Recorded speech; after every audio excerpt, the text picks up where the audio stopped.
आजच्या तारखेला जे पावसाची आकडेवारी आली आहे पुण्यामध्ये शिवाजीनगर तिथे ते 646 मिलीमीटर पाऊस संपूर्ण जून आणि जुलैमध्ये पडला आहे. तर जुलैमध्ये त्याची आकडेवारी सरासरीपेक्षा जास्त आहे आणि पावसाचं चित्र असं आहे की म्हणजे हा जो 646 मिलीमीटर पाऊस आहे हा परत एकदा सरासरीच्या लार्ज एक्सेस कॅटेगरीमध्ये मोडला जातो आणि पूर्वानुमान असं आहे की पुढचे 2 ते 3 दिवस एकंदरच कोकणामध्ये आणि मध्य महाराष्ट्रामध्ये परत एकदा आपल्याला काही ठिकाणी मुसळधार ते अतिमुसळधार पावसाची शक्यता हवामान विभागाने वर्तवली आहे. विदर्भामध्ये पण काही ठिकाणी पाऊस असेल.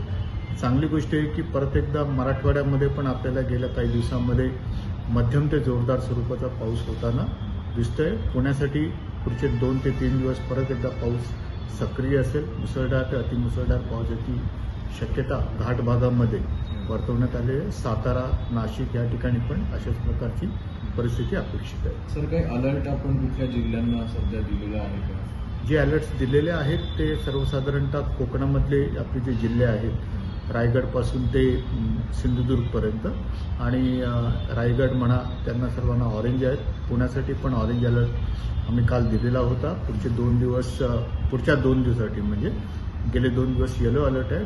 पुण्यामध्ये घाटभागामध्ये सर्वसाधारणतः 70 ते 80 मिलीमीटर पावसाच्या नोंदी आलेल्या आहेत गेल्या 24 तासामध्ये. पण हा पाऊस वाढण्याची शक्यता हवामान विभागाने वर्तवली आहे. त्याचं पूर्वानुमान